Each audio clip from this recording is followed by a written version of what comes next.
भारत रत्न कर्पूरी ठाकुर जी के जयंती के अवसर पर इस कार्यक्रम में उपस्थित अभिभावक मंगनीलाल मंडल जी, सिद्दीकी साहब जी, रामचंद्र पूर्वे जी, भोला यादव जी, अनवर जी, तनवीर साहब, चंद्रशेखर जी, विधायक फैजल जी और रेखा पासवान जी, पटना के जिला अध्यक्ष दीनानाथ जी, संचालनकर्ता मेहताब आलम जी, अफरोज आलम जी, अरुण कुमार सिंह जी, नरेंद्र भट्टेरी जी, वकील यादव जी, रंजीत गोप जी, धर्मवीर यादव जी, गुड़िया देवी जी, मंटू यादव जी, श्रवण यादव जी और यहाँ उपस्थित सभी वरिष्ठ नेतागण, अरविंद साहनी जी और पटना जिला के सभी हमारे संगठन के संगठनकर्ता, पदाधिकारी, मीडिया के दोस्तों, आज के इस कार्यक्रम में आप सब लोगों का स्वागत और अभिनंदन हम करते हैं। और सबसे पहले कर्पूरी जी के चरण पर श्रद्धा की सुमन अर्पित करते हुए, आज के दिन उनको याद करते हुए, नमन करते हुए हम सब लोगों को संकल्प लेकर के जाना चाहिए कि आने वाला जो चुनौती है, जो लड़ाई है,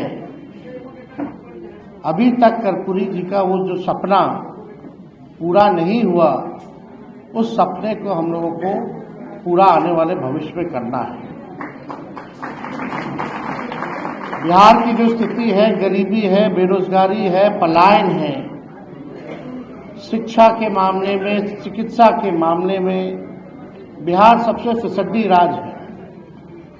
न कारखाना है, न फैक्ट्री है, न उद्योग है, मजदूर बदहाल है, किसान तबाह है, लेकिन सरकार को कोई चिंता नहीं है, क्योंकि सत्ता में जो लोग हैं लगातार 20 सालों से भी ज्यादा, वो लोग वही हैं जो कर्पूरी जी को गालियां देते थे। जिन कर्पूरी जी के विचार का जिन लोगों ने विरोध किया, वही लोग सत्ता में। वो केवल चंद लोगों की बात करते हैं, सबकी बात नहीं करते। वो संविधान को बदलने और लोकतंत्र को खत्म करने की बात करते हैं, भाईचारे को भंग करने की बात करते हैं, और उस दिशा में वो लोग काम कर रहे हैं। मंगनीलाल मंडल जी ने बताया एक तरह से कि पिछला चुनाव में क्या हुआ, नहीं हुआ। हमने तो आते ही ये कहा, वह लोकतंत्र में लोक हारा है, तंत्र जीती है, जो सच्चाई। आप कह सकते हैं जनतंत्र को इन लोगों ने मशीन तंत्र और धन तंत्र बना दिया है। तो हम सब लोगों के ऊपर एक बड़ी जिम्मेवारी है लड़ाई को लड़ने की। सिद्दीकी साहब या अन्य वक्ता लोगों ने बोला कि कर्पूरी जी चाहे मुख्यमंत्री रहे हो या विपक्ष के नेता रहे हो या डिप्टी सीएम रहे हो या गरीबों की लड़ाई लड़ते रहे हो, आवाज उठाते रहे हो, लोग उनको भद्दी से भद्दी गालियां देते रहे। लेकिन हम लोग कर्पूरी जी से सीखे हैं। कर्पूरी जी को कितनी भी भद्दी से भद्दी गालियां क्यों ना दी गई हो, लालू जी को भद्दी से भद्दी गालियां क्यों ना दी गई हो, लेकिन वो लोग दोनों नेता ऐसे रहे कि झुके नहीं, हमेशा अंतिम सांस तक कर्पूरी जी ने लड़ाई लड़ी। लालू जी अभी इस व्यवस्था में भी, बीमार होने की व्यवस्था में भी, उस लड़ाई को जिंदा रखते हुए वो लड़ाई लड़ रहे हैं। और आप सब लोगों से हम इतना ही कहेंगे, जब कर्पूरी जी नहीं झुके, लालू जी नहीं झुके, तो तेजस्वी भी झुकने का काम नहीं करेंगे। हम लोग लड़ेंगे, और लड़ने वाला लोग ही जीतता है। कोई लेवल प्लेइंग फील्ड चुनाव में था क्या? मीडिया आपके साथ नहीं है, पूंजीपति आपके साथ नहीं है, संवैधानिक संस्थाएं आपके साथ नहीं है, अधिकारी, बेईमान अधिकारी, सब लोग, पूरा सिस्टम चुनाव में जो है लड़ा। लेकिन हमें फक्र है कि भाई इतना सिस्टम लड़ने के बावजूद भी 1,90,00,000 वोट जो है हम लोगों को मिला। तो 1,90,00,000 वोट, और वो छोड़ दीजिए, 60% बिहार की जनता जो है इस सरकार के खिलाफ मतदान किया। 60%, यानी बिहार की जनता जो है बदलाव चाहती थी। अब ज्यादा हम टेक्निकल नहीं होंगे, ज्यादा चीजें बाहर बोलने की जरूरत नहीं होती है, नहीं तो सब उसका चीरफाड़ करने लगते हैं। कल विद्वान लोग आ गए हैं, पत्रकार अपने अपने हिसाब से लोग देखते हैं, सच्चाई को नहीं देखते, जो प्रोपेगेंडा जो है वो फैलाने में लोग लगा रहता है। और इसमें बाहर के लोग तो करते ही हैं, कुछ लोग अपने पार्टी के भीतर भी लोग हैं ऐसे, वो छुपी बात नहीं है। लेकिन हम केवल इतना कहना चाहते हैं कि इस लड़ाई को चाहे कुछ भी हो जाए, हम लोग छोड़ने वाले नहीं है, मायूस होकर बैठने वाले नहीं है। जनता की आवाज को, बिहार की आवाज को, सदन हो, सड़क हो, इसको हम लोग हमेशा उठाते रहेंगे। बिहार के भविष्य के लिए लड़ाई लड़ते रहेंगे, इससे कोई कॉम्प्रोमाइज नहीं चलेगा। हमने बोला कि भाई ये सत्ता में चाहे जैसे तैसे आए हो, लेकिन 100 दिन सरकार बनने से लेकर 100 दिन तक हम इस सरकार को कुछ नहीं बोले। अब हम लोग चाहेंगे कि बाकी का 1,90,000 रुपया भी माताएं बहनों को जल्द से जल्द दे दिया जाए। 1 करोड़ जो नौकरी की जो बात की गई थी, वो 1 करोड़ नौकरी भी लोगों को दी जाए। हर जिला में कारखाने और फैक्ट्री लगाने की बात की गई, उसको भी जल्द से जल्द जो है लगवा दिया जाए। जो उन लोगों ने घोषणा पत्र केवल 38 सेकंड में खत्म कर दिया था, कम से कम उम्मीद है कि उस घोषणा पत्र को आप जमीनी स्तर पर लागू करेंगे। हम लोगों ने मुद्दे की बात की, पढ़ाई, दवाई, कमाई, सिंचाई, सुनवाई, कार्रवाई की बात की, बढ़ते हुए अपराध की बात की। आज क्या हो रहा है बिहार में? मासूम बच्चियों के साथ क्या हो रहा है? और आजकल ऐसा भाजपा का नेता लोग है, समझ में नहीं आता।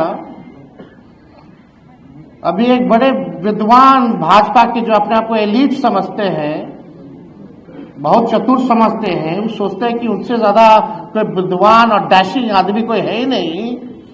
उनका बयान आया कि तेजस्वी बाहर थे तो अपराध कम था, अब आ गए हैं तो ज्यादा हो गया। गजब बात है। बच्चियों के साथ गैंगरेप हो रहा है, बलात्कार हो रहा है, हत्या हो रहा है, और इस सवाल को मजाक में उड़ा दिया जा रहा है। क्या लगता है इन लोगों के पास कोई रिस्पॉन्सिबिलिटी या कोई जिम्मेदारी बनती है? निफिकर है। इनको ये भी पता कि तेजस्वी अपराधी है, तो भाई जेल में बंद करो ना। अगर मेरे ना रहने पे भी तुमको तकलीफ थी, रहने पे भी तकलीफ है, चुप्पी साधे हुए तब भी तकलीफ है, बोलते हैं तब भी तकलीफ है। पूरा चुनाव हो गया, बिहार में जश्न नहीं मना, केवल भाजपा कार्यालय और जदयू कार्यालय में केवल मना, पूरे बिहार में नहीं बना। चर्चा चुनाव के बाद तेजस्वी की हारने की हो रही है, ना कि इनकी जीतने की हो रही है। क्योंकि किसी को विश्वास ही नहीं था कि चुनाव का नतीजा क्या आएगा। लेकिन जिस दौर में हमारा देश है, केवल बिहार की बात नहीं, यहां जो लोग डेरा डाले हुए थे, प्रधानमंत्री कूद कूद करके हर हफ्ते आते थे, गृह मंत्री तो मौर्य को अपना घर बना लिए थे, पूरा भारत सरकार मंत्रिमंडल लग रहा था कि देश में और कोई काम नहीं बचा, बस बिहार का चुनाव है। आज कहां है मोदी जी, जो आप कहते थे 56 इंच, कौन सा गाना गा रहे थे? आज क्या हालत है बिहार का? कौन लोग है भाई? एक ट्वीट भी किया जो बच्ची के साथ बलात्कार हुआ। हर जगह कौन ऐसा दिन नहीं है बिहार में जहां 200 राउंड गोलियां ना चलती हो, अपहरण ना होता हो, मर्डर ना होता हो। तो इन लोगों से कुछ होने वाला है नहीं। वह आप भी जानते, हम भी जानते, बिहार की जनता भी जानती है, और मीडिया के लोग भी जानते हैं कि ये लोग कुछ कहता नहीं है। सत्ता में कैसे बने हुए हैं ये सब जानते हैं। सत्ता का दुरुपयोग करना, तंत्र मंत्र लगाना, धन तंत्र लगाना, अधिकारी लगाना, पैसे का खेल करना, संवैधानिक संस्थाओं को हाईजैक करके अपने पार्टी के लिए इस्तेमाल करना, सब लोग जान रहे हैं। लेकिन हम इतना कहेंगे कि ये लड़ाई की अभी बस शुरुआत है, और हम लोग लड़ेंगे और लड़ करके जीतेंगे। और हम लोगों को चाहे भाजपा हो, ये हो, वो हो, लोग परिवारवाद की बात करते थे। आज पूरा भाजपा का मंत्रिमंडल उठा करके देख लीजिए तो भाई कौन है? नितिन नवीन जी को भी हम बधाई देते हैं, राष्ट्रीय अध्यक्ष बने भाजपा के। उनके पिता क्या थे? हाँ, वो परिवारवादी नहीं है, लेकिन उनको राष्ट्रीय अध्यक्ष बनाया गया कि नहीं बनाया गया? तो कितना लोग, और ऐसे ऐसे लोगों को मंत्री बनाया गया कि भाई कहीं जीता नहीं, लड़ा नहीं। तो हमको तो इस सब पे बोलना नहीं है, सब लोग देख रहे हैं। लेकिन अब हम सब लोगों को गंभीर होकर के बिहार के भविष्य को, अगर बिहार को बचाना है तो सबको एक होकर के लड़ाई लड़नी पड़ेगी। और अभी तो सत्र शुरू होगा 2 तारीख से, बजट सत्र शुरू होगा, पार्लियामेंट भी चलेगा।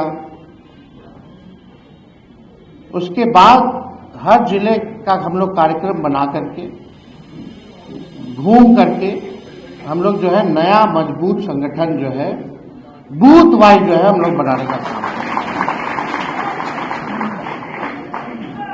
तो आप सब लोग बड़े देर से आप लोग यहाँ हैं, आप सब लोगों को धन्यवाद देते हैं। और परसों हमको लगता है कि रिपब्लिक डे भी है, उसकी भी आप लोगों को शुभकामनाएं हैं। बस एकदम लगे रहिए, अन्याय के खिलाफ लड़िए। तेजस्वी यादव जिंदाबाद, तेजस्वी यादव जिंदाबाद, और जोर जुलूम के टक्कर में बस नारा तक ही सीमित नहीं रहना है। तो हम लोग सब लोग मजबूत हैं, हम लोग कमजोर नहीं, हमारा समय कमजोर है। समय आएगा जब बिहार में गरीब राज करेगा। तो आप सब लोगों का इस अवसर पर आने के लिए आप लोगों का दिल से धन्यवाद देते हैं। कर्पूरी ठाकुर जी अमर रहे। जय हिंद।